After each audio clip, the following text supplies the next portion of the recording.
चलो हम देखते हैं। हमने अभी जो टॉपिक पढ़ा था उसके अंदर हम धमनी, शिरा, केशिकाएं, इनके बारे में पढ़ रहे थे। तो हमने रक्त वाहिनियों वाला टॉपिक ले रखा था, रक्त वाहिनियां, ब्लड वेसल्स। रक्त वाहिनियां जिसे हम क्या कहते हैं, ब्लड वेसल्स। और रक्त वाहिनियों के अंदर हम आर्टरी, धमनी की बात कर रहे थे। तो देखो एक बार फिर से देख लो कि धमनी या फिर आर्टरीज क्या होती है, कैसा ब्लड इनमें बहता है, अपवाद क्या है, इन सब के बारे में। सबसे पहला पॉइंट तो हमने देखा था कि धमनी जो है ये हमारी त्वचा के एंडोडर्म वाले भाग में पाई जाती है। एंडोडर्म, क्योंकि त्वचा के 3 स्तर होते हैं, एक्टोडर्म, मेसोडर्म और एंडोडर्म, अभी बात की थी। तो जो एंडोडर्म वाला भाग होता है उसके अंदर क्या उपस्थित होती है, धमनियां। इसीलिए हम क्या कहते हैं कि धमनियां बहुत अंदर तक पाई जाती है, ठीक है। अब क्या होता है कि इसके बाद में हमारा जो रक्त है, देखो ये 2 प्रकार का होगा। और 2 प्रकार का कौन कौन सा हो सकता है, एक होता है शुद्ध रक्त और दूसरा कौन सा होता है, अशुद्ध रक्त। शुद्ध रक्त और एक कौन सा होगा, अशुद्ध रक्त। अब आपको पता होना चाहिए कि शुद्ध रक्त क्या है और अशुद्ध रक्त क्या है, जल्दी से बताओ। शुद्ध रक्त हम किसे कहेंगे, अभी बताया था थोड़ी देर पहले, शुद्ध रक्त किसे कहते हैं और अशुद्ध रक्त किसे कहते हैं।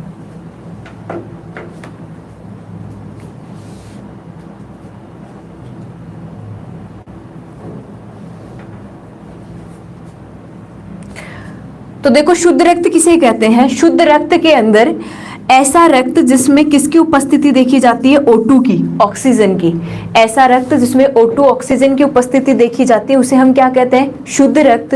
और ऐसा रक्त जिसमें O2 तो होती नहीं और कौन सी गैस उपस्थित होती है, CO2 या फिर अदर गैसेज प्रेजेंट होती है, उसे हम क्या कह देते हैं, अशुद्ध रक्त। यानी प्योर ब्लड, शुद्ध रक्त वो होता है जिसमें ऑक्सीजन गैस पाई जाती है, और अशुद्ध रक्त ऐसा रक्त होता है जिसमें कौन सी गैस पाई जाती है, CO2 गैस। हाँ महेंद्र जी बिल्कुल सही आंसर दिया है। एक बार जल्दी से शेयर कर दो, जो बच्चे अभी पहले जुड़े हुए थे वो भी आ जाएं, एक बार जल्दी से शेयर कर दो, कर दो जल्दी से, ताकि एंडिंग का पॉइंट है तो सबको पता हो कि चैप्टर लास्ट में क्या पढ़ाया था, क्योंकि कल नया चैप्टर लेना है हमें। गुड आफ्टरनून, गुड इवनिंग सभी को, आ जाओ जल्दी से भाई, टाइम कैसे लग रहा है इतना।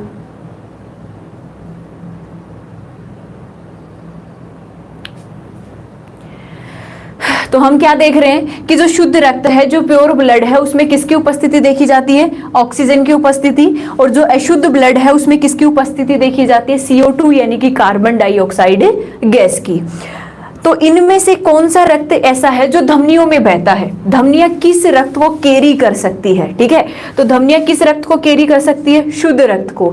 यानी कि जितनी भी धमनियां हैं वो सारी की सारी कौन सा रक्त लेके जाती है, शुद्ध रक्त। लेकिन इनमें से एक धमनी, अभी डिस्कस किया था जस्ट, एक धमनी ऐसी है जो अपवाद स्वरूप कैसा रक्त लेके जाती है, अशुद्ध रक्त।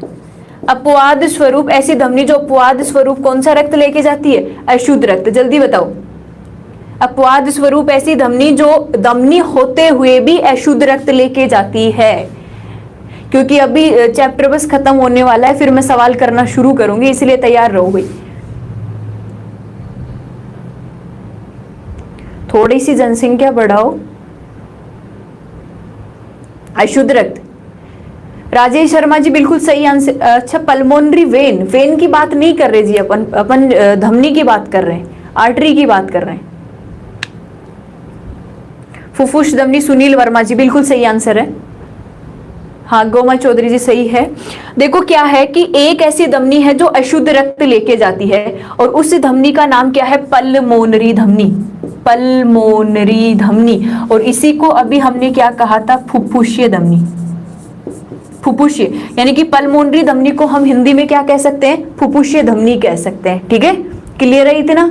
धमनियां एंडोडर्म, त्वचा के एंडोडर्म वाले स्तर में पाई जाती है। धमनियों में हमेशा कैसा रक्त बहता है, शुद्ध रक्त बहता है। लेकिन अपवाद स्वरूप जो पल्मोनरी धमनी है, जो फुफ्फुसीय धमनी है, उसमें कैसा रक्त बहेगा, अशुद्ध रक्त। अब ये होती कहाँ है, कहाँ से जुड़ी होती है, ये भी हम डायग्राम से पढ़ेंगे जब ब्लड सर्कुलेशन यानी रक्त परिसंचरण की क्रियाविधि को भी हम देखेंगे। आशा गुर्जर जी कांस्टेबल का सिलेबस करवाओ। पिछली बार कांस्टेबल में आपने देखी होगी कि साइंस का क्या लेवल रहा था, इसीलिए आपको लेवल तक की चीजें क्लियर करनी है ताकि पेपर में कोई दिक्कत नहीं आए। बेसिक से स्टार्ट करके हमें बहुत आगे तक चलना है, और जब सब कुछ क्लियर होगा तो क्वेश्चंस का आंसर देने में प्रॉब्लम भी नहीं आएगी। तो सभी के लिए है, जितने भी वनडे एग्जाम्स हैं उन सब के लिए क्लास है, तो आप देख लेना, जुड़े रहना, सिलेबस लगभग सेम है। इसके बाद में देखो हमने क्या बात की थी कि एक धमनी ऐसी है जिसे सबसे बड़ी धमनी के नाम से जाना जाता है। तो आप आंसर कर दो, लिख दो एक बार आंसर। सबसे बड़ी धमनी, लार्जेस्ट आर्टरी, सबसे बड़ी धमनी, लार्जेस्ट आर्टरी। जोड़ो भाई, एक बार शेयर करो, देखे जल्दी से, क्लास का मजा ही कुछ और आए। सबसे बड़ी धमनी, लार्जेस्ट आर्टरी किसे कहते हैं? महाधमनी। आशा गुर्जर जी बिल्कुल सही आंसर है। सबसे बड़ी धमनी हम किसे कहते हैं? महाधमनी को, या फिर आप महाधमनी को क्या कह सकते हैं? एरोटा। महाधमनी को आप क्या कह सकते हैं? इसी का दूसरा नाम क्या है? अरोटा। और आपको क्या है कि आजकल जो पेपर्स हैं उसमें महाधमनी, क्योंकि हम पहचान लेते हैं महा का मीन्स क्या होता है? बड़ा। जो सबसे बड़ी धमनी होगी वो सिंपल सी बात है महाधमनी होगी। इसलिए क्या होता है कि पेपर के अंदर जो नाम दिया होता है वो कौन सा होता है? अरोटा दिया होता है। तो आप इस चीज को क्लियर रखेंगे, ठीक है? सबसे बड़ी धमनी महाधमनी, या फिर इसे हम क्या कहेंगे? अरोटा कहेंगे। क्लियर है? इसके बाद में देखो इसी क्रम में हम शिरा की बात कर लेते हैं कि वेन्स क्या होती है। अब देखो धमनियों में जो रक्त बहता है वो किस रंग का होता है? लाल रंग का।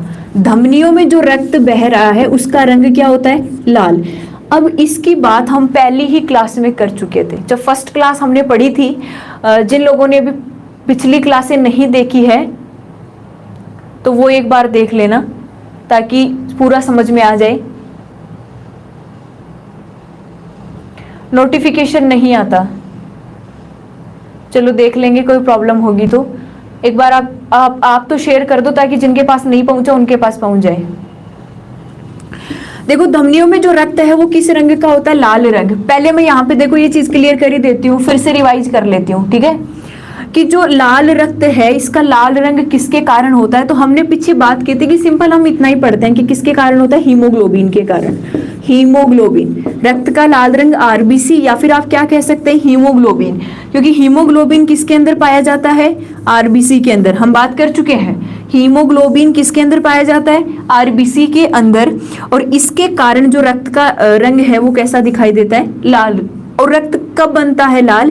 जब ये हीमोग्लोबिन किसके साथ जुड़ जाता है? ऑक्सीजन के साथ। यानी कि हम पीछे बात कर चुके हैं कि हीमोग्लोबिन जैसे ही ऑक्सीजन के साथ जुड़ता है तो क्या बना लेता है? Oxy haemoglobin. और उस ऑक्सी हीमोग्लोबिन का जो रंग है वो कैसा होता है? लाल होता है।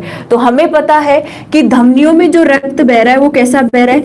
शुद्ध बह रहा है। और शुद्ध रक्त में हम किसकी उपस्थिति देखते हैं? O2 की उपस्थिति देखते हैं। इसी कारण शुद्ध रक्त में किसकी उपस्थिति देखते हैं? O2 की उपस्थिति देखते हैं। और इसी कारण से जो रक्त का रंग है वो धमनियों में कैसा दिखाई देता है? लाल।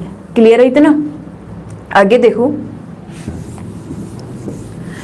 अब देखो जो हमारी शिराएं हैं, जो वेन्स हैं, सबने देखी भी होगी, दिखाई भी देती है, हमारी एक्टोडर्म के जस्ट नीचे ही पाई जाती है।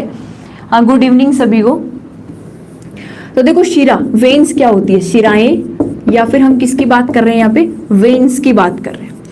अभी हमने क्या देखा कि हमारी त्वचा के ऐसे 3 स्तर होते हैं, 1 2 3। सबसे बाहर वाला जो स्तर है उसको अभी हमने क्या कहा था? एक्टोडर्म।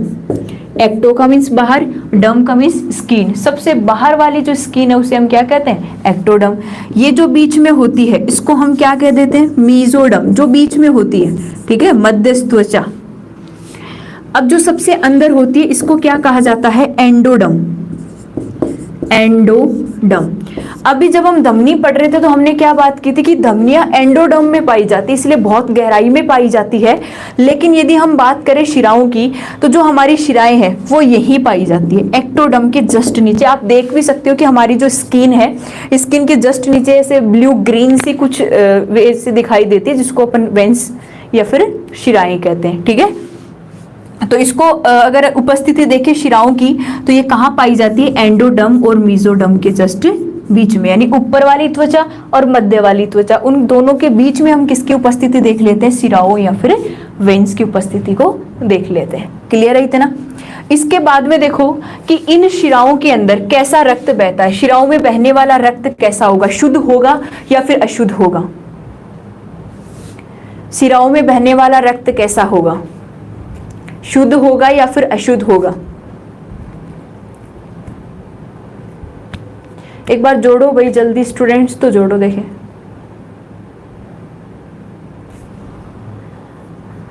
राजेश कुमार जी शुद्ध, सुनील वर्मा जी अशुद्ध जी, बिल्कुल सही है। आदित्य कुमार जी अशुद्ध जी, सही है। गोमा चौधरी जी भी सही है आंसर आपका। आशा गुजर अशुद्ध, बिल्कुल सही है।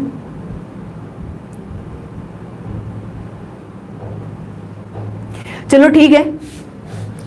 शिराओं के अंदर जो रक्त बहता है वो कैसा होता है? अशुद्ध, यानी कि ऐसा रक्त जिसमें ऑक्सीजन की क्या होती है? कमी। ऐसा रक्त जिसमें ऑक्सीजन की तो कमी होती है लेकिन CO2 की क्या होती है? अधिकता होती है, उसे हम अशुद्ध रक्त कहते हैं। और जितनी भी शिराएं हैं वो हमेशा कौन से ब्लड को कैरी करके जाती है? अशुद्ध रक्त को कैरी करती है। अब देखो यहां से एक चीज बताना मुझे कि जैसे हमने धमनियों में पढ़ा उसी तरीके से हम शिरा की बात कर रहे हैं कि एक ऐसी धमनी थी जिसमें अशुद्ध रक्त बह रहा था। धमनी में तो शुद्ध बहना चाहिए ना, लेकिन कैसा बह रहा था? अशुद्ध। अब यहाँ पे यही सवाल यहाँ पे बन जाता है कि ऐसी एक शिरा भी है जिसमें कैसा रक्त बहता है? शुद्ध रक्त। अभी हमने देखो यहाँ पे क्या लिखा कि वेन्स, शिराओं में हमेशा कैसा रक्त बहता है? अशुद्ध रक्त बहता है, ठीक है। लेकिन हम क्या कर रहे हैं कि हमें ये पता होना चाहिए कि जो एक ऐसी शिरा है जिसमें कैसा रक्त बहता है? शुद्ध रक्त। एक अपवाद है शिराओं का जिसमें क्या बह रहा है? शुद्ध रक्त। जल्दी से आंसर दो। देखो आंसर देने के लिए तैयार रहा करो, क्योंकि क्वेश्चंस क्लास में यदि पुट अप हो रहे हैं और आप आंसर दे रहे हो तो आपको हमेशा याद रहता है। महाशिरा, राकेश कुमार जी महाशिरा, अच्छा। गोमा चौधरी जी पल्मोनरी शिरा। हाँ, और कोई भाई?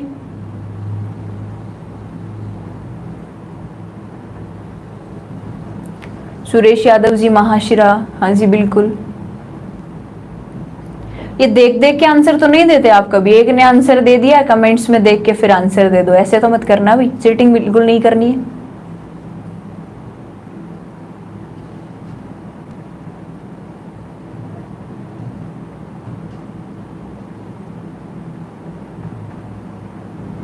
चलो ठीक है।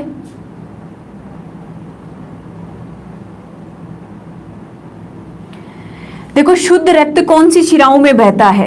ठीक है, एक शिरा ऐसी है जिसमें शुद्ध रक्त बहता है। कुछ एक ने आंसर देखो महाशिरा भी दिया है, ठीक है, वो नहीं होगा। तो आंसर क्या होगा? शुद्ध रक्त एक ऐसी शिरा है जिसमें शुद्ध रक्त बहता है। जैसे पल्मोनरी शिरा थी ना, सॉरी पल्मोनरी धमनी थी, वैसे ही क्या होगी? पल्मोनरी शिरा भी होगी। तो यहां पे आंसर क्या हो गया? पल्मोनरी वेन, पल्मोनरी शिरा, या फिर आप इसको क्या बोल सकते हैं? फुफ्फुसीय शिरा। फुफ्फुसीय शिरा जैसे आर्टरी के साथ जोड़ा था वैसा ही इसके साथ जोड़ना है कि पल्मोनरी शिरा एक ऐसी शिरा होती है। ओजोन स्टडी पॉइंट महाशिरा जी नहीं है, महाशिरा में कभी शुद्ध रक्त नहीं बहता। महाशिरा जिसे वेना कावा कहते हैं उसमें हमेशा शुद्ध रक्त ही बहता है। तो आप ये क्लियर कर लेना कि पल्मोनरी वेन यानी फुफ्फुसीय शिरा एक ऐसी शिरा है जो शिरा होगी तो अशुद्ध रक्त बहना चाहिए था, लेकिन उसमें कैसा रक्त बहता है? शुद्ध रक्त बहता है। अब ये चीजें क्या है कि इमेजिन आपके नहीं कर पा रहे कि इमेज हो, मान लो कि चित्र जैसे डायग्राम बना हुआ हो आपके सामने, फिर आपको कुछ समझ में आ जाता है कि हाँ यार इधर से शिरा जा रही है, इधर से धमनी जा रही है, इसे हम महाशिरा कह रहे हैं, इसे हम महाधमनी कह रहे हैं। उस तरीके से चीजें समझ में आ जाती है। तो थोड़ा सा वेट करो, बस अभी हम उसी तरीके से समझेंगे। पहले एक थ्योरेटिकल जो पोर्शन है वो थोड़ा सा कंप्लीट कर ले। तो शिराए वेन्स अशुद्ध, लेकिन पल्मोनरी जो वेन है, फुफ्फुसीय जो शिरा है, उसमें कैसा रक्त बहता है? शुद्ध रक्त बहता है। अब देखो आगे, यहीं से जैसे सबसे बड़ी धमनी की बात हुई थी वैसे ही हम किसकी बात करेंगे? सबसे बड़ी शिरा की। तो आंसर देंगे मुझे कि सबसे बड़ी शिरा किसे कहते हैं? सबसे बड़ी शिरा का नाम, लार्जेस्ट वेन कौन सी है? सबसे बड़ी शिरा, लार्जेस्ट वेन, सबसे बड़ी शिरा, largest when.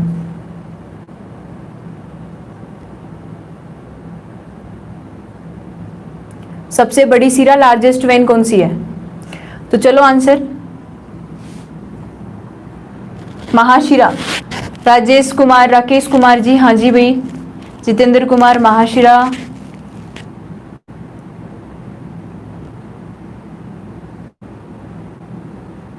महाशिरा,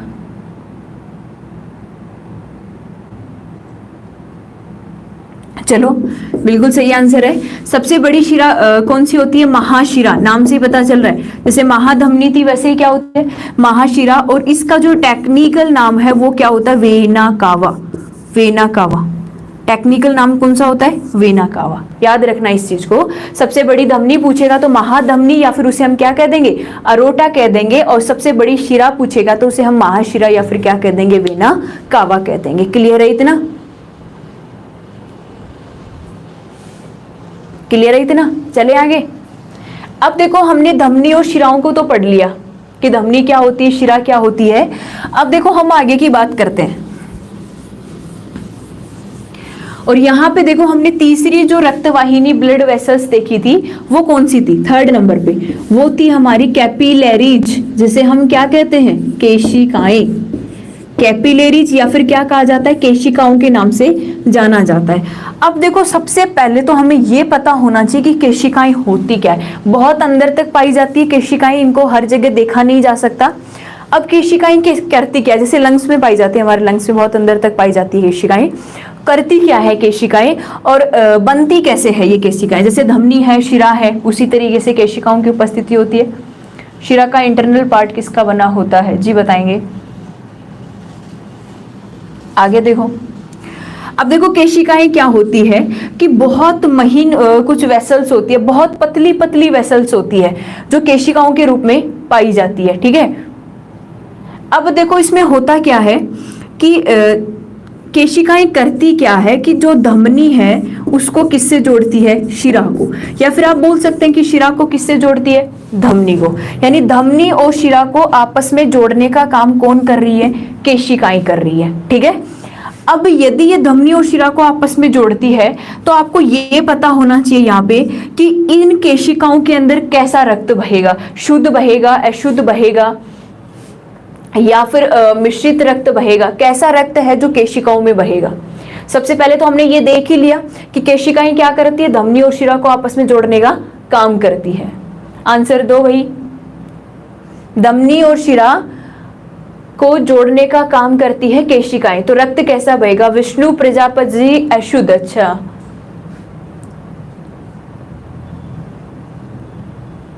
ozone study point, बेसोफिल्म, ये कहां से आ गया भाई? बेसोफिल तो हम WBC में पढ़ के आए हैं। मिक्सचर, आदित्य जी, अच्छा, हाँ जी, नमस्कार सभी को, गुड इवनिंग। ये इस चैप्टर की लास्ट क्लास है, इसीलिए बस जो सवाल बन रहे हैं और जो टॉपिक लास्ट का बचा हुआ है वो मैं कंप्लीट करवा देती हूँ, ताकि कल नए चैप्टर के साथ मिलेंगे।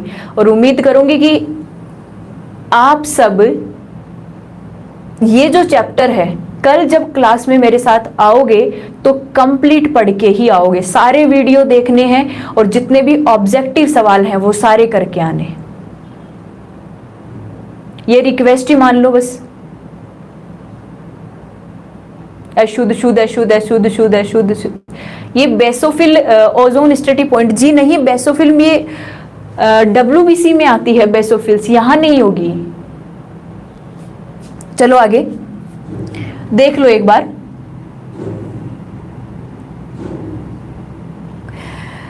देखो धमनी क्या है और शिरा क्या है ये हम पढ़ चुके हैं। अब हमें थोड़ा सा दिमाग लगाना है। वो क्या है कि जब केशिकाएं धमनी और शिरा को आपस में जोड़ती है तो अभी हमने क्या लिखा कि धमनी के अंदर कैसा रक्त बहता है? शुद्ध रक्त। देखो अपवाद की बात अलग है, हम केवल जो ऑथेंटिक है उसकी बात करेंगे। धमनी में कैसा रक्त बहता है? शुद्ध। और जो शिरा है, शिरा में कैसा रक्त बहता है? अशुद्ध। शिरा में कैसा रक्त बहता है? अशुद्ध। अब जब धमनी और शिरा को जोड़ेंगे तो क्या बनेगी? केशिका। मतलब एक बात हमें यहां से समझ में आ चुकी है, और वो बात क्या है कि जब धमनी और शिरा जुड़ जाएंगी तो केशिकाएं बन जाएंगी, और केशिकाओं के अंदर शुद्ध और अशुद्ध रक्त मिक्स हो जाएगा, मिल जाएगा। ठीक है, और उसे, इसका मतलब क्या है कि जब शुद्ध और अशुद्ध रक्त आपस में मिल जाएगा तो वो रक्त का एक मिश्रण बन जाएगा। यानी कि चीज क्लियर हो चुकी है कि केशिकाओं के अंदर कैसा रक्त बहता है? मिश्रित। एक स्टूडेंट ने आंसर बिल्कुल सही दिया था, याद है? याद रह जाएगा ना? मिश्रित रक्त क्यों बह रहा है?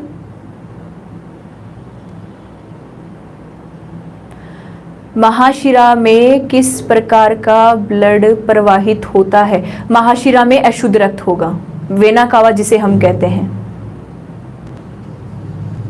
Yes, mix blood. ठीक है, मिश्रित रक्त। क्लियर है इतना? चले आगे। अब कोई आप जैसे अंतर करके पढ़ रहे हो, आप डिफरेंस करके पढ़ रहे हो तो अच्छे से क्लियर हो जाता है कि अब जैसे मेरे साथ आप मैं बोल रही हूं, आप अच्छे से सुनते जाना। धमनियां मीजोडम और एंडोडम बहुत अंदर तक पाई जाती है। रक्त कैसा होता है? शुद्ध। अपवाद है पल्मोनरी धमनी, जिसमें कैसा रक्त पाया जाता है? अशुद्ध। सबसे बड़ी धमनी को हम क्या कहते हैं? अरोटा या फिर महाधमनी। ठीक है। दूसरी हमने बात की शिराओं की, कि शिराएं कहाँ पाई जाती है? हमारे एक्टोडम और मीजोडम के बीच में। शिराएं क्या करती है? हमेशा अशुद्ध रक्त को कैरी करती है, लेके जाती है, लेकिन एक शिरा ऐसी है जिसे हम क्या कहते हैं? पल्मोनरी शिरा या फिर फुफ्फुसीय शिरा, जिसमें कैसा रक्त बहता है? शुद्ध रक्त बहता है। ठीक है। सबसे बड़ी शिरा का नाम वेना कावा या फिर क्या होता है? महाशिरा।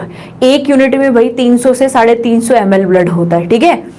उसके बाद की बात करें अपन, तो केशिकाएं। केशिकाएं क्या होती है कि बहुत महीन, मतलब हेयर जैसी संरचना के अंदर केशिकाएं उपस्थित होती है। और केशिकाएं बनती कब है? कि जब धमनी और शिरा आपस में जुड़ जाती है तो किसका निर्माण हो जाता है? केशिकाओं का निर्माण हो जाता है। और केशिकाओं के अंदर जो रक्त बहता है वो मिश्रित होता है, क्योंकि धमनियों से तो शुद्ध जाता है और शिराओं से कैसा जाता है? अशुद्ध। और वो रक्त यदि मिक्स हो गया तो उसे हम क्या कह देते हैं? मिश्रित रक्त। क्लियर है इतना?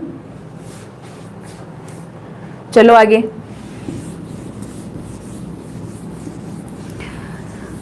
अब यहां से एक टॉपिक हमारा, मतलब दो टॉपिक बचे हैं ब्लड सर्कुलेशन की क्रियाविधि, वो भी हम देखेंगे। उससे पहले मैं आपसे डिस्कस कर लेती हूँ बीपी के बारे में। ब्लड प्रेशर इंपॉर्टेंट टॉपिक है, बहुत बार पूछा जाता है। ब्लड प्रेशर, जिसे हम क्या कहते हैं? रक्तदाब। बीपी, ब्लड प्रेशर, या फिर आप क्या कह देते हैं? रक्तदाब। पता होना चाहिए कि ब्लड प्रेशर, रक्तदाब क्या होता है।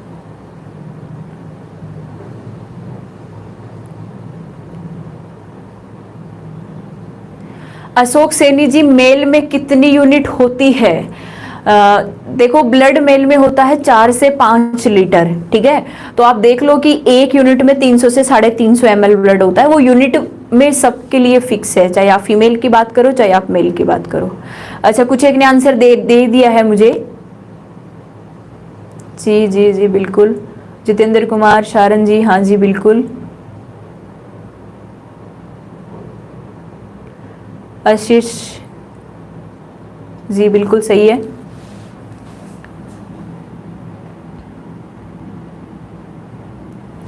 चलो, रक्तदाब, बीपी का मतलब क्या होता है? सबसे पहले तो आपको ये वर्ड है, इसका मतलब पता होना चाहिए। देखो, जो रक्तदाब है, बीपी है, ब्लड प्रेशर है, ये हमेशा किसमें देखा जाता है? धमनियों में। कि हमारी जो धमनियां हैं, अब देखो मैं इसकी डेफिनेशन की बात करूं कि रक्तदाब आप किसे कहेंगे, तो डेफिनेशन क्या है कि इस तरीके से जैसे हमारी धमनी उपस्थित है, मैंने मान लिया कि ये कोई ना कोई एक धमनी है, कोई ना कोई एक आर्टरी है। ये धमनी की क्या होगी? सरफेस, जिसे हम धमनी की क्या कहते हैं? सतह कहते हैं। धमनी की सरफेस या फिर धमनी की सतह। धमनियों की इस सतह पर जैसे ब्लड क्या कर रहा है? फ्लो कर रहा है, ब्लड बह रहा है इस तरीके से। ठीक है। और ये ब्लड क्या करता है? जब ब्लड बहता है, आपको भी पता है कि मान लो कि जैसे पानी बह रहा है, तो पानी क्या करता है कि प्रेशर करता है। जैसे मान लो किसी पाइप से पानी बह रहा है तो वो उसको क्या करता है? प्रेशर करता है। कई बार देखा होगा कि बहुत ज्यादा पानी का फ्लो हो जाता है, पाइप फट जाता है। ऐसा सब देखा है हम सब ने। तो ऐसी ही बात यहाँ पे है कि धमनियों में जब रक्त बह रहा होता है तो ये रक्त क्या करता है? इन धमनियों की सतह पे एक फोर्स लगाता है, एक दाब लगाता है, एक प्रेशर डालता है, और उसी प्रेशर को हम क्या कह देते हैं? BP, blood pressure. तो सबसे पहला सवाल तो यहाँ से यही बन जाता है। ठीक है, ठीक है। सबसे पहला सवाल तो यही बन जाता है कि जो ब्लड प्रेशर है वो किस में देखा जाता है, तो आपको आंसर देखना है किसके अंदर, धमनियों के अंदर देखा जाता है। और धमनियों की सतह पे जो ब्लड फ्लो हो रहा है वो क्या करता है, एक दाब लगाता है, एक प्रेशर लगाता है, जिसे हम क्या कह देते हैं, ब्लड प्रेशर कह देते हैं। ठीक है। अब इस ब्लड प्रेशर का जो मान है वो कितना होना चाहिए एक स्वस्थ व्यक्ति की बात हम करें तो। अभी कुछ एक ने आंसर दे दिया था कि एक स्वस्थ व्यक्ति में बीपी का मान 120/80 mmHg होना चाहिए। ये एक स्वस्थ व्यक्ति की बीपी का मान है, ब्लड प्रेशर का मान है। अब यहां से आपको ये भी याद होना चाहिए कि 120 कौन सा मान है, सिस्टोलिक मान है कि डायस्टोलिक मान है, यानी संकुचन वाला मान है कि शिथिल वाला मान है। क्योंकि होता क्या है कि हमारे हृदय में जब ब्लड जाता है तो पहले जैसे आलिंद में गया तो आलिंद धीरे धीरे क्या होता है, संकुचित, और ब्लड किस में चला जाता है, नीले में, फिर नीले संकुचित होता है, फिर कोई ना कोई धमनी और शिरा उसको क्या करती है, वहां से कैरी करती है। तो दो तरीके की टर्म होती है, एक बार हृदय संकुचित होता है और एक बार हृदय शिथिल होता है। ठीक है, एक बार सिस्टोलिक होता है, एक बार डायस्टोलिक होता है। तो यहाँ पे देखो ये जो 120 वाला मान है ये किसका होता है, सिस्टोल का, यानी संकुचित होने का, सिस्टोल। तो सिस्टोलिक मान पूछ लिया जाए बीपी का तो आप कितना बताएंगे, 120, यानी कि सिस्टोलिक मान का मान डायस्टोलिक मान से क्या होता है, ज्यादा होता है। सवाल आजकल कुछ डिफरेंट बन रहे हैं। सवाल ऐसा भी बन सकता है कि सिस्टोलिक और डायस्टोलिक मान में से कौन सा मान बड़ा होता है, तो आपको याद रखना है कौन सा मान बड़ा होता है, 120, और वो 120 कौन सा होता है, सिस्टोलिक मान। ठीक है। इसके बाद में देखो ये जो 80 वाला मान होता है ये कौन सा होता है, डायस्टोलिक, डायस्टोलिक। और ये डायस्टोलिक मान है जिसे अपन शिथिल होना भी कह सकते हैं। ठीक है। तो सिस्टोलिक 120 वाला जो मान है वो कैसा है, सिस्टोलिक, और 80 वाला जो मान है ये कैसा होता है, डायस्टोलिक होता है। इसीलिए हम कह देते हैं कि बीपी का मान कितना होता है, 120/80 mmHg। क्लियर है इतना। ब्लड प्रेशर का मान एक स्वस्थ व्यक्ति में कितना होना चाहिए, 120/80 mmHg। अब देखो यहां से हमने हाइपरटेंशन और हाइपोटेंशन की बात कल के वीडियो में कर ली थी, लेकिन फिर भी अगर कुछ नए स्टूडेंट्स आज जुड़े हुए हैं तो देख लेना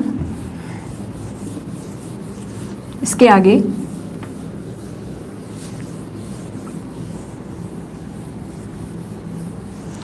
हाँ, बीपी सबसे पहले हॉर्स में मापी गई थी, घोड़े में मापी गई थी, जितेंद्र कुमार जी बिल्कुल सही है। अब देखो हम बात किसकी कर रहे हैं कि यहाँ से जैसे मान लो सामान्य से 120/80 से सामान्य से बीपी का मान क्या हो गया, बढ़ गया, और सामान्य से बीपी का मान क्या हो गया, कम हो गया। ये दोनों टर्म बन जाती है यहाँ से। ठीक है। तो अगर बीपी का मान बढ़ गया तो उसे हम क्या कह देते हैं, हाइपरटेंशन। हम पढ़ चुके हैं इस चीज को। ठीक है। जिन्होंने नहीं पढ़ा वो पीछे के जो वीडियोस हैं वो एक बार देख लेना ताकि समझ में आ जाए। और यदि बीपी का मान कम हो जाता है तो उसे हम क्या कहते हैं, हाइपोटेंशन। क्या कह देते हैं, हाइपोटेंशन। हमने कल डिस्कस कर लिया था। पवन कुमार जी क्लास डेली होगी, हाँ डेली ही होती है 2 से 3, और उसके बाद एडिशनल भी हो सकती है जैसे आज हो रही है। तो यहाँ पे देखो बीपी का मान जब बढ़ रहा है तो हाइपर का मीन्स क्या होता है, हाइपर हो जाना। जैसे कोई हाइपर हो जाता है तो हम क्या कहते हैं, यार क्यों हाइपर हो रहा है। हाइपर का मीन्स बढ़ रहा है। जब किसी का गुस्सा बढ़ जाता है तो हम कहते हैं कि क्यों हाइपर हो रहा है। ठीक है। तो यानी हाइपर टेंशन, यानी कि जब बीपी का मान सामान्य से बढ़ जाता है तो उसे हम हाइपर टेंशन कह देते हैं, और जब बीपी का मान सामान्य से कम हो जाता है तो उसे हम क्या कहते हैं, हाइपोटेंशन। ठीक है। Vishnu Prajapati, today is blood day. Note भाई, आज है ब्लड डोनेशन डे, क्योंकि आपको पता होगा आज कितना है, टुडे इज ब्लड डे नहीं हो सकता, ब्लड डोनेशन डे 14 जून को। तो याद रखना, हाइपरटेंशन यानी बीपी का बढ़ना और हाइपोटेंशन यानी कि बीपी का कम होना। अब ये कितनी बढ़ जाती है बीपी का मान, तो ये यहीं से हाइपरटेंशन शुरू हो जाती है। हम बीपी का मान कितना लिख रहे थे, 120/80 mmHg हम लिख रहे थे। ठीक है। तो हमने क्या कहा कि हाइपरटेंशन में बीपी का मान यहाँ से 120 से बढ़ के लगभग 140 चला जाता है, और 80 से बढ़ के कितना चला जाता है, 90 mmHg। ये जो स्थिति आ जाती है उसको हम कह देते हैं हाइपर टेंशन। अब देखो कईयों के अंदर क्या है कि इस बीपी का मान और भी बढ़ जाता है। ठीक है। 190 तक भी पहुंचता है कईयों में, तो वो एक डेंजरस कंडीशन है। वो डेंजर इसलिए है क्योंकि यदि बीपी का मान इतना बढ़ रहा है तो हो सकता है कि हमारी जो आर्टरीज है वो क्या हो जाए, फट जाए। ठीक है, तो इस चीज का भी ध्यान रखना। हाइपोटेंशन यानी बीपी का मान क्या हो जाता है, कम हो जाता है। और कितनी कम हो जाती है, कम कितनी हो जाती है, ये बीपी का मान 120 से 110 पे आ जाता है और 80 से कितने पे आ जाता है, 70 पे, mmHg। ये वैल्यू आपको याद रखनी है क्योंकि ऑप्शन में आपको ऐसे दिया जाएगा कि हाइपोटेंशन का मीन्स क्या है और हाइपरटेंशन का मीन्स क्या है। इस चीज का आप ध्यान रखना। मैडम जी डॉक्टर बीपी चेक कैसे करता है बताएंगे?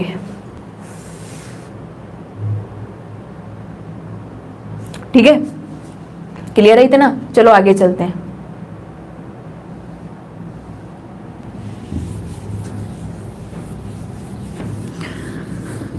आप सवालों के आंसर तो देते नहीं हो और पता नहीं लिखते क्या हो, वो समझ में ही नहीं आता।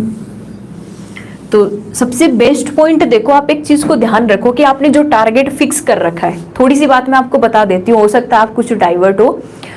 आपने जो टारगेट फिक्स कर रखा है, सुबह उठते ही एक बार उसको, आपको ये पूरा शेड्यूल होना चाहिए पर डे का कि आज का पूरा दिन मेरा कैसा निकलेगा। ठीक है, उसको आप फिक्स करो, एक कॉपी में लिख लो उस चीज को, और उसके बाद में हाँ मील जी राम राम राम राम, बिल्कुल आगे भी कुछ बोलो, क्वेश्चंस का आंसर देना है अभी आपको। उसके बाद में क्या है कि उस टारगेट को अचीव करने में पूरा डे लगा दो।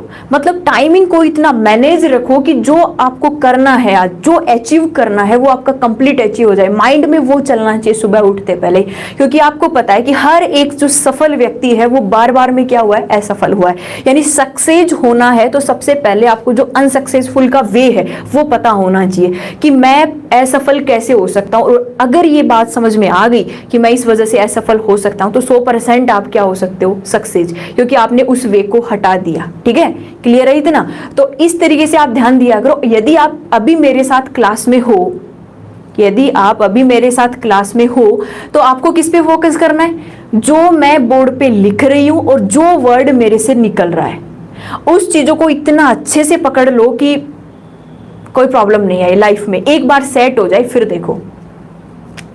तो ध्यान रखना इस चीज का सभी। अब जैसे ही हमने बीपी की बात की, इसके बाद में देखो बीपी का मापन। बीपी का मापन यानी कि डॉक्टर्स क्या करते हैं, हम सब ने देखा है कि वो जाते ही ब्लड प्रेशर मापते हैं पहले, कि ब्लड प्रेशर क्या होता है, कि किस तरीके से आप ब्लड प्रेशर को माप सकते हैं या फिर किससे माप सकते हैं, उस यंत्र का नाम क्या है। ठीक है, तो उस यंत्र का नाम क्या है, स्फिग्नोमैनोमीटर। स्फिग्नोमैनोमीटर नाम थोड़ा सा बड़ा है लेकिन आपको याद रखना है। स्फिग्नोमैनोमीटर एक ऐसा यंत्र है जिससे हम बीपी या फिर ब्लड प्रेशर को माप सकते हैं। यहाँ पे देखो डॉक्टर एक पट्टा सा लगाते हैं, आजकल तो थोड़ा टेक्निकल हो गया है लेकिन कुछ एक के पास अभी भी वही मिलता है, और उससे क्या है कि जो पारा उसके अंदर होता है वो चढ़ता है, और उसके बाद में पता लगा लेते हैं कि बीपी किस तरीके से हम उसको मेजरमेंट कर रहे हैं। ठीक है, तो याद रखना बीपी का मापन किससे किया जाता है, स्फिग्नोमैनोमीटर से। और सबसे पहले जो बीपी है वो घोड़े में मापी गई थी, हॉर्स में। सबसे पहले बीपी किस में मापी गई थी, घोड़े में, हॉर्स में। और बीपी का मापन भी हम किससे करते हैं, धमनी से, क्योंकि सिंपल सी बात है कि जब बीपी बनी धमनी में रही है तो अपन मापन भी किस में करेंगे, धमनी में करेंगे। क्लियर है इतना? बीपी का मापन धमनियों में किया जाता है और किससे किया जाता है, स्फिग्नोमैनोमीटर से। कितनी होती है इसकी बात हमने अभी कर ली है। अब देखो इसके बाद में एक सवाल और बन जाता है यहां से, और वो सवाल क्या होता है, वो सवाल क्या होता है यहां से, heart murmuring.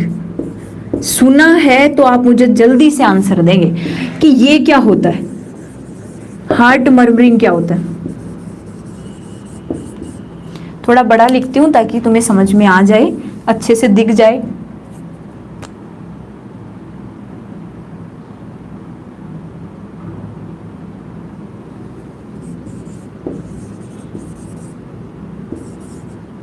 Murmuring, heart murmuring क्या होती है। चैप्टर भैया अभी एक ही चल रहा है हमारा, ब्लड सर्कुलेशन। कल नया चैप्टर होगा तो सभी लोग आ जाएंगे 2 बजे। 2 बजे से हमारी क्लास है कल।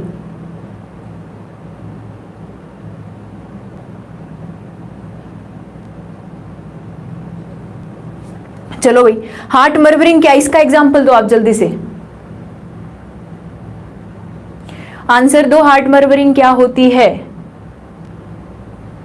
बाबूराम जी नहीं, आप बताइए मैम। हाँ मैं तो बताऊंगी, आपको पता होना चाहिए ना। 2 बजे क्लास चलती है, 2 से 3 तो डेली होती है और कुछ एडिशनल जैसे आज की तरह भी हो सकता है। अब मैं बता देती हूँ कि हार्ट मर्मरिंग क्या है, आज के बाद मत भूलना, जब कभी भी आगे से मैं क्लास में पूछूं तो आंसर आ जाना चाहिए, ठीक है।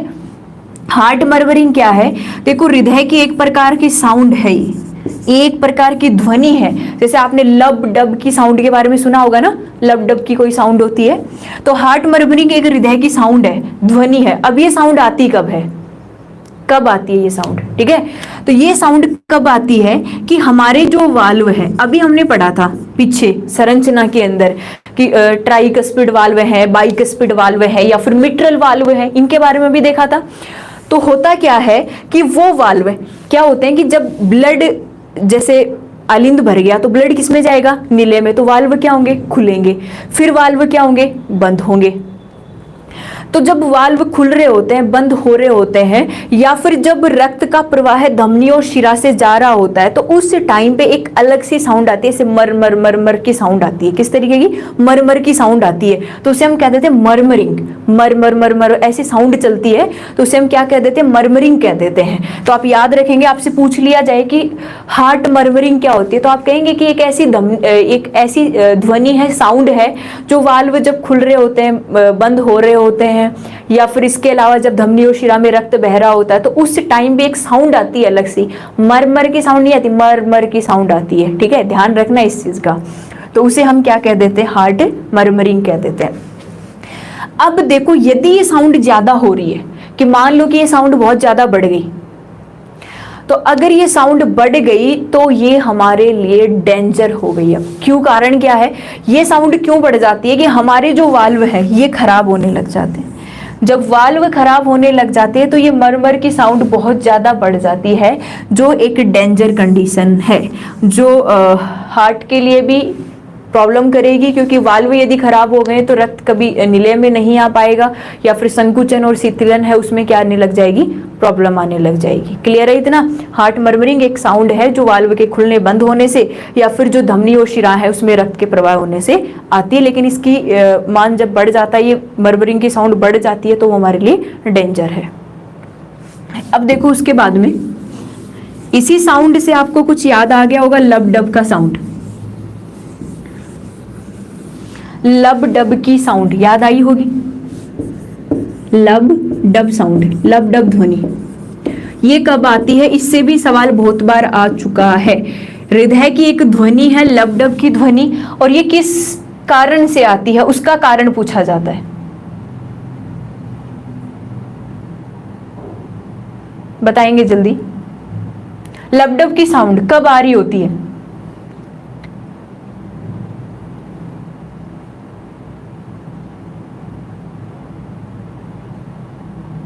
कपाट बंद होते हैं तब, कपाट वाल्व के लिए बोल रहे हैं क्या आप, प्रियंका जी।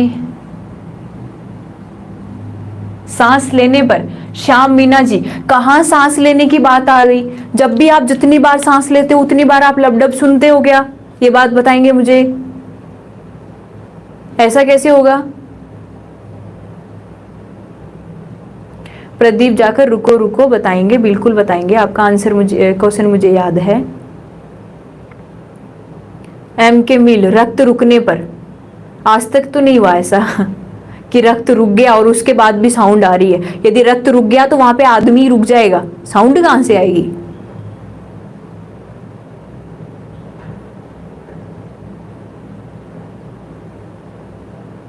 चलो, लब डब की साउंड कब आती है, देखो हमारा जो हृदय है उसमें 2 प्रकार के वाल्व पाए जाते हैं, ठीक है। एक तो हमने अभी लिखा था पीछे मिट्रल वाल्व, जिसे हम बाइकस्पिड कह रहे थे, मिट्रल वाल्व। और एक हमने क्या लिखा था, हम लिख रहे हैं अभी अर्धचंद्राकार, अर्धचंद्राकार जैसे हाफ मून होता है ना, अर्धचंद्र होता है, उसके तरीके की भी क्या पाए जाते हैं, वाल्व पाए जाते हैं। तो लब डब की साउंड, लब की साउंड कब आती है, जब मिट्रल वाल्व खुल रहे होते हैं। डब की साउंड कब आती है, जब अर्धचंद्राकार वाल्व क्या हो रहे होते हैं, बंद हो रहे होते हैं। मिट्रल वाल्व तो क्या होते हैं, खुलते हैं, तब आती है लब की ध्वनि। लब की ध्वनि आ रही, इसका मतलब हम समझ चुके हैं कि हमारे जो मिट्रल वाल्व है वो क्या हो गए, खुल गए हैं। और यदि डब की साउंड आ रही है तो एक बात समझ में आ जाती है कि अर्धचंद्राकार वाल्व क्या हो रहे हैं, बंद हो रहे हैं। क्लियर है, याद रखेंगे। लब डब की साउंड कब आएगी, जब मिट्रल वाल्व खुलते हैं तो लब की साउंड आएगी, ठीक है। और जब अर्धचंद्राकार वाल्व बंद हो रहे हैं तो किसकी साउंड आएगी, डब की साउंड आएगी। चलो आगे। ये हमारी बेसिक सी जितनी बातें बन रही थी वो कंप्लीट हो चुकी है। अब देखो, मैं एक बार इसको भी मिटा ही देती हूँ। मैं आपको एक मैकेनिज्म, क्रियाविधि समझाती हूँ।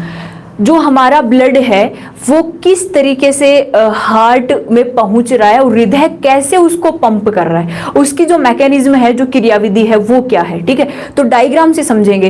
देखो थोड़ा सा कॉम्प्लिकेटेड होगा, आपको भी पता है कि हमारा हार्ट कॉम्प्लिकेटेड है, ठीक है, लेकिन उसको किस तरीके से हम समझेंगे, एक बार मेरे साथ जुड़े रहें। जब मैं सवाल पूछूं तब आप आंसर देना, इसलिए थोड़ी देर के लिए। तो होता क्या है कि जैसे मैं आपके सामने स्ट्रक्चर बना लेती हूँ कि मैंने मान लिया कि ये हमारे फेफड़े हैं, लंग्स। थोड़ा नीचे बना देती हूँ, दिखेगा नहीं।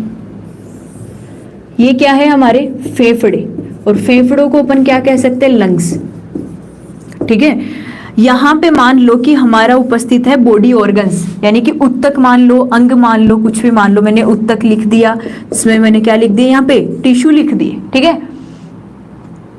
अब यहाँ पे क्या होता है कि जैसे मान लो मैंने हार्ट की नॉर्मल सी एक संरचना बनाई आपके सामने कि इस तरीके से हमारा हार्ट है। डायग्राम पे मत जाना, बस समझना है हमें, ठीक है। इस तरीके से हमारा हार्ट प्रेजेंट है। अब ये देखो, हमने लिखा था कि ये वाला जो भाग है ये क्या होता है, दायां आलिंद, लिखा था ना, दायां आलिंद। ये वाला जो भाग है इसे हमने क्या लिखा था, दायां नीले, दायां नीले। और ये वाला जो भाग है इसको हमने क्या लिखा था, बायां आलिंद, बायां आलिंद। और इसको हमने क्या लिखा था, बायां नीले। ये बात हम कर चुके हैं। इसको हमने सेप्टम कहा था, जो नीले को नीले से और आलिंद को आलिंद से अलग कर रही है। हार्ट एक बंद मुट्ठी के आकार का होता है, जी बिल्कुल सही है। हमारी मुट्ठी, बंद मुट्ठी का आकार जितना बड़ा होता है इतना ही बड़ा हमारा क्या होता है, हार्ट होता है, ठीक है। अब देखो इसमें होता क्या है, ये समझने के लिए एक सिंपल सा डायग्राम मैंने आपके सामने बनाया है, क्योंकि हमें समझ में आना चाहिए। इमेज ऐसी हो कि जो बिल्कुल सिंपल भी हो और हमारे माइंड में सेट हो जाए, ये बात हमें पता भी है। तो अब देखो होता क्या है, ध्यान से समझना कि सबसे पहले मैं यहां से शुरू करती हूं।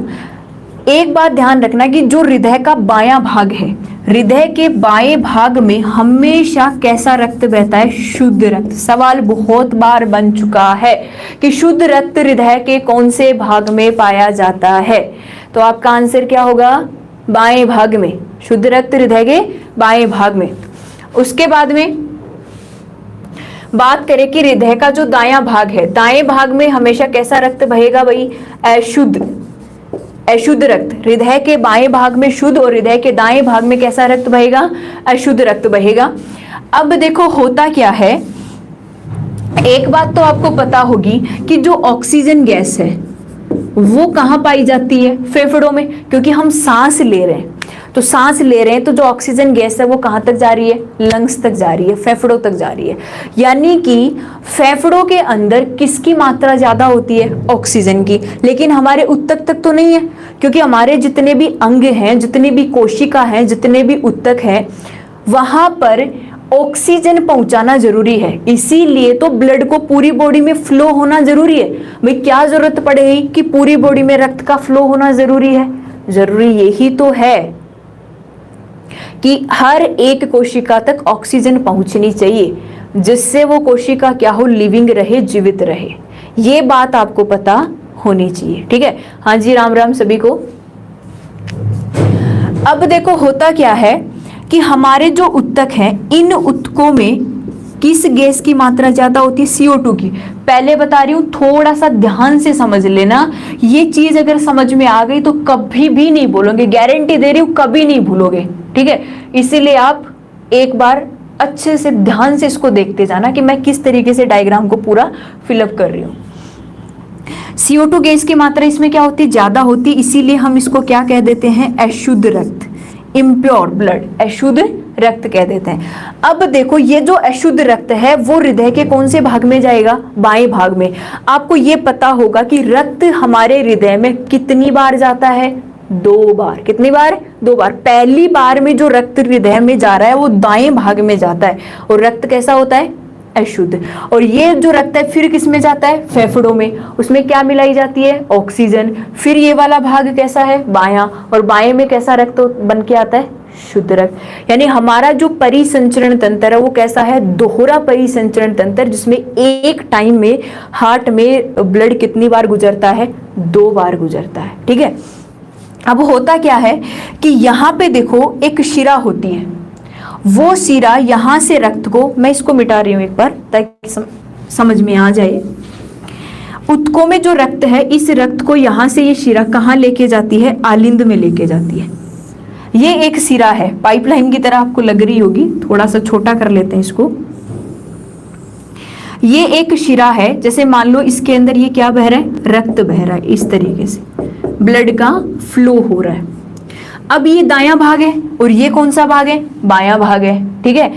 तो होता क्या है कि उत्तकों में जो रक्त है, मैंने लिख दिया कि यहाँ पे जो रक्त बह रहा है वो कैसा बह रहा है? अशुद्ध रक्त। यानी कि किसकी मात्रा ज्यादा है? CO2 की मात्रा ज्यादा है। ये किस में आया? दाएं आलिंद में। यहां तक ये रक्त आ चुका, ठीक है। अब ये कौन सी कोई शिरा है कि कोई धमनी है कि जो रक्त को इस आलिंद तक लेके आ रही है? तो हमने क्या देखा था अभी कि अशुद्ध रक्त किस में बहता है? शिराओं में बहता है। अब देखो, उत्तकों से जो रक्त जाएगा वो एक बहुत फ्लो से जाएगा, ठीक है। और उस फ्लो के कारण यहाँ पे जो रक्त लेके जाएगी वो होगी हमारी महाशिरा, और उसका नाम क्या है? Vena cava. इसे हम क्या कहेंगे? इसे मैंने बोल दिया, इसका नाम लिख दिया वेना कावा। और वेना कावा को अभी हमने क्या कहा था? महाशिरा। वेना कावा को क्या कहा था? महाशिरा। यानी एक बात समझ में आ गई कि उत्तक से अशुद्ध रक्त को हृदय के दाएं भाग में महाशिरा लेके जाती है, ठीक है। इतना क्लियर है? इसके बाद में ये जो रक्त है, देखो यहाँ पे क्या थे? वाल्व थे, इस तरीके से बनाया था। ये वाल्व खुलेंगे, आलिंद का संकुचन होगा इस तरीके से, और संकुचन के बाद में ये वाल्व खुलेंगे और ये रक्त किस में आ गया? नीले में आ गया। अब नीले से क्या है कि यहां से इस रक्त को शुद्ध करने के लिए कहां लेके जाएंगे? फेफड़ों में। फेफड़ों में क्या मिलाई जाएगी? इसमें ऑक्सीजन, ठीक है। अब यहां से इस तरीके से मैंने बना दिया कि ये कोई ना कोई जो भी है, आर्टरी है, वेन है, ये रक्त कहां लेके गए? फेफड़ों में। यानी इसके अंदर किसका फ्लो हो रहा है? इस तरीके से ब्लड का फ्लो हो रहा है। और ये ब्लड भी कैसा है? अशुद्ध, क्योंकि अभी तक ऑक्सीजन नहीं मिलाई गई है। जो ऑक्सीजन मिलाएंगे वो कहां मिलाई जाएगी? फेफड़ों में मिलाई जाएगी, ठीक है। अब देखो, इसका नाम क्या है? ये कोई शिरा है कि कोई धमनी है? हमने अपवाद लिखा था एक पल्मोनरी धमनी या फुफ्फुसीय धमनी का। ऐसी धमनी जिसमें अशुद्ध रक्त बहता है उसका नाम क्या था? पल्मोनरी धमनी। और यही पल्मोनरी धमनी है जो हृदय के दाएं भाग से अशुद्ध रक्त को कहां ले जाती है? फेफड़ों में। तो मैंने इसका नाम लिख दिया यहाँ पे पल्मोनरी धमनी। ये नाम जरूर याद रखना, पल्मोनरी धमनी या फिर फुफ्फुसीय धमनी। अब फेफड़ों के अंदर ये ब्लड आ गया और इस ब्लड में क्या मिला दी गई? ऑक्सीजन। तो ब्लड कैसा हो गया? शुद्ध हो गया, ठीक है। ब्लड कैसा हो गया? शुद्ध हो गया। यहां से इस शुद्ध ब्लड को इस बाएं भाग में लाया जाएगा। ये ब्लड आ गया भाई कहां पे? बाएं आलिंद में। शुद्ध हो क्या है? ब्लड कैसा है? शुद्ध। किसकी मात्रा है इसमें? ऑक्सीजन की। अब ये ब्लड को बाएं भाग में लेके कौन आती है? इसका नाम क्या है? तो मैं इसका नाम लिख देती हूं। जैसे पल्मोनरी धमनी अशुद्ध रक्त ला सकती है, तो पल्मोनरी शिरा क्या ला सकती है? शुद्ध रक्त। तो इसका नाम मैंने लिख दिया, ये होगी पल्मोनरी शिरा। तो पल्मोनरी शिरा या फुफ्फुसीय शिरा हृदय के बाएं भाग में कौन सा रक्त लेके आ जाती है? शुद्ध रक्त। एक बार देख लो, मैं रिवाइज कर दूंगी फिर से, ठीक है। कौन सा रक्त लेके आ जाती है? शुद्ध रक्त लेके आ जाती है। यहां भी इसमें क्या पाए जाते हैं? ऐसे वाल्व पाए जाते हैं। अब इस आलिंद का जैसे ही संकुचन होगा, रक्त किसमें आ गया? निलय में। इस ऑक्सीजन वाले रक्त को प्रत्येक कोशिका या ऊतक तक पहुंचाया जाएगा, जिससे हर एक कोशिका को ऑक्सीजन मिल जाए और कोशिका लगातार विभाजन करती रहे और अपना फंक्शन कंप्लीट करती रहे, ठीक है। अब देखो, जैसे ये रक्त यहाँ पे आ गया, इस रक्त को वापस ऊतक तक लाया जाएगा और अब की बार ये रक्त कैसा है? शुद्ध। और शुद्ध रक्त को अब ब्लड एकदम फ्लो से आएगा, तो इसको कौन लेके आएगी? हमारी अरोटा, जिसे हम क्या कहते हैं? महाधमनी। अरोटा या फिर अरोटा को क्या कहा जाता है? महाधमनी। ये चीज आपको समझनी थी। अगर ये बात आपको समझ में आ गई तो कभी भी ब्लड सर्कुलेशन को नहीं भूलोगे कि ब्लड कहां से कहां जा रहा है और किस तरीके से आ रहा है। एक बार मुझे बता दो कि ये चीज समझ में आई क्या आपको? थोड़ा सा हिंट दे दो कि समझ में आई क्या, जल्दी से, फिर आगे की बात करते हैं। जल्दी से एक बार इसको देख लो, स्क्रीनशॉट लेना है ले लो, और आगे की बात मैं करती हूँ। एक बार मुझे बता दो कि समझ में आ गई या फिर रिपीट करना है इसको।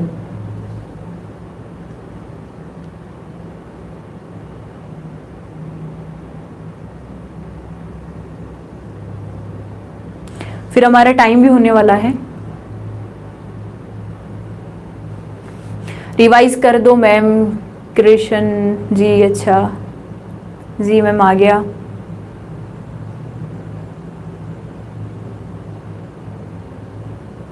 ब्लड का निर्माण कहाँ होता है अशोक जी? ब्लड का निर्माण बोन मेरो में होता है, अस्थि मज्जा में। राम राम मैडम जी, आप राम राम ही करते रहोगे या फिर आंसर भी दोगे? जो मैंने पूछा उसका आंसर थोड़ी है। आंसर देखो और भी तो दे रहे हैं, क्लियर है, रिवाइज करो, तो आप अपना वोट तो दो मुझे। राम राम मैंने बोल दिया आपको। राम राम जी, राम राम, बिल्कुल ओके। चलो कुछ एक बोल रहे हैं, एक बार रिवाइज कर दो तो आपका भी थोड़ा सा बेनिफिट हो जाएगा, क्योंकि चैप्टर कंप्लीट हो गया है और हम यही चाहते थे कि हमारा ये चैप्टर कंप्लीट हो जाए तो कल हम नेक्स्ट नया टॉपिक ले। ओके, यहां से शुरू करते हैं। सबसे पहले यहीं से शुरू करो। क्या है कि ये जो भाग है ये हृदय का बायां भाग है, और ये कौन सा है? जैसे मेरे अकॉर्डिंग समझो, आप इसको छोड़ो कि ये मेरी बॉडी का कौन सा भाग है? बायां। और ये कौन सा है? दायां भाग। अब मेरे हृदय का ये कौन सा भाग है? बायां। और ये कौन सा है? दायां। मेरे हृदय का जो बायां भाग है उसमें हमेशा कैसा रक्त बहेगा? शुद्ध रक्त। और ये जो दायां भाग है इसमें हमेशा कैसा रक्त बहेगा? अशुद्ध रक्त। अब हमारे जो ऊतक होते हैं, ऊतक में हमेशा CO2 गैस ज्यादा होती है, ठीक है। यहाँ पे जो रक्त होता है वो कैसा होता है? अशुद्ध रक्त होता है, ठीक है। तो ये जो अशुद्ध रक्त है इसको लेने के लिए एक आती है हमारी महाशिरा, जिसे हम क्या कहते हैं? Vena cava. ये महाशिरा यहाँ से इस रक्त को लेती है और हृदय के दाएं भाग में लाती है, और ये हृदय का क्या हो गया? आलिंद वाला भाग, ठीक है।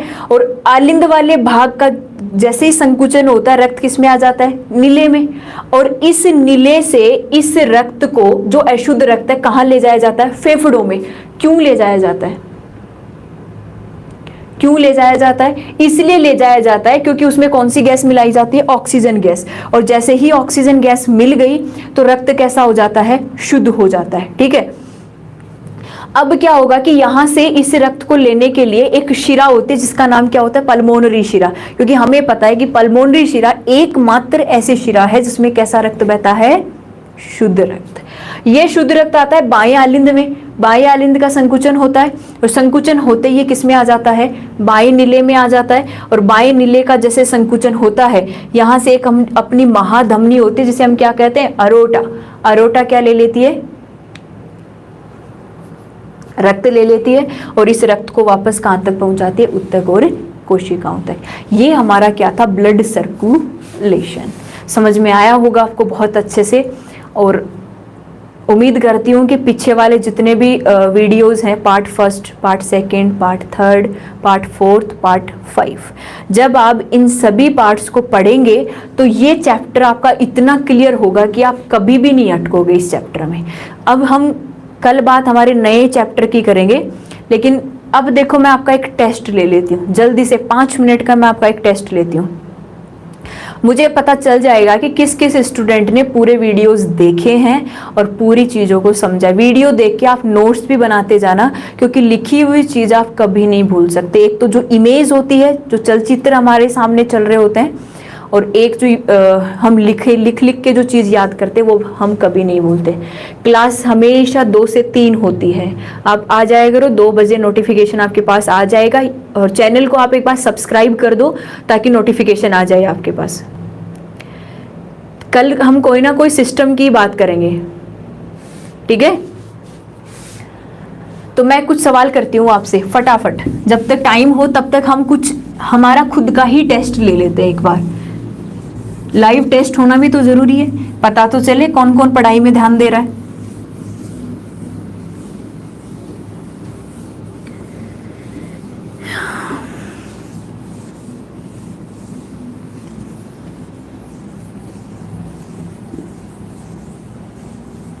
चलो ठीक है, एक सवाल पूछती हूँ मैं आपसे, लिख रही हूँ, आप आंसर देने के लिए तैयार है ना? हाँ जी, रीड के लिए भी है।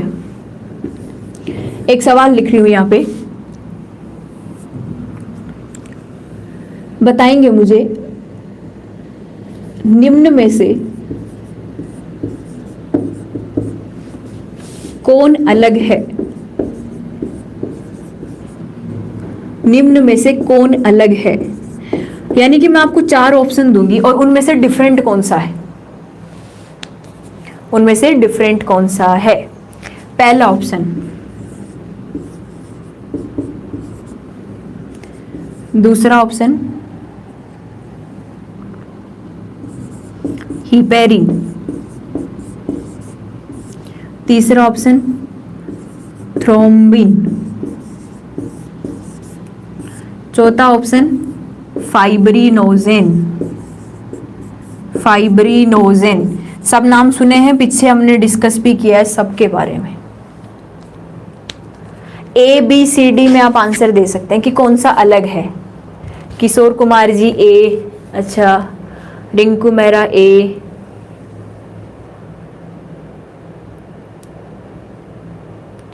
ए हिपेरिन अलग है। अच्छा, किसने आंसर दिया है? ये बी अलग है, यानी हिपेरिन अलग है। अनिल योगी जी ए, दिनेश मीना बी,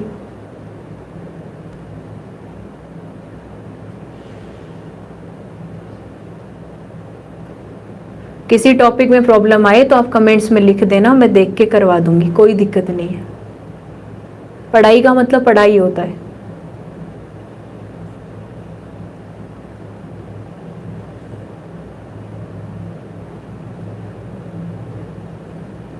आपको क्या हुआ, कोरोना वायरस के दुश्मन? आंसर देना है। हिपेरिन अलग है। जितेंद्र जी बिल्कुल सही जा रहे हैं भाई। एम के मिल डी डी डी, अच्छा। अनिल योगी जी ए, क्या नेम है मैम?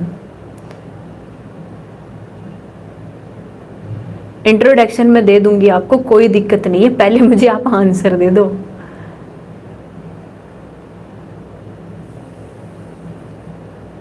आप बताओ, हैं चौधरी जी?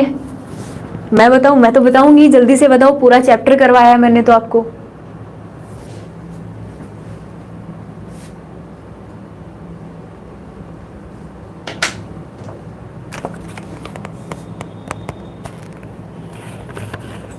Thank you Kishore ji. First class है मैम। देखो पीछे 5 हो चुकी हैं क्लासें, ये लास्ट का टॉपिक था इसलिए थोड़ा फास्ट लगा होगा आपको, या फिर आपकी पहली क्लास होगी।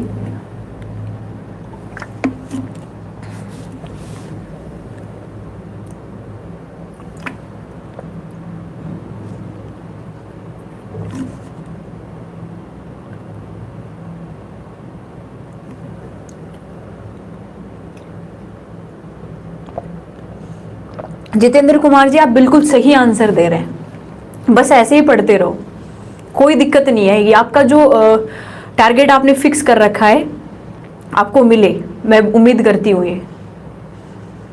बस ऐसे ही सभी स्टूडेंट हैं, बस क्लास से जुड़े रहे आप।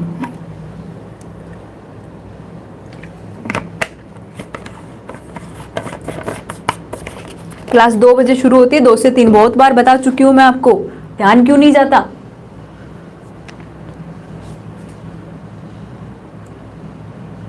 पढ़ने का मन नहीं है आज? क्यों नहीं? मन तो बनाना पड़ता है ना। एक चीज आपको पता होगी कि कोई काम अगर आपने सोच लिया कि हमें कल करना है, आज नहीं करना, कल नहीं करना है, तो 100% बोल सकती हूं मैं कि कल भी आप यही सोचोगे कि आज नहीं कल करना है।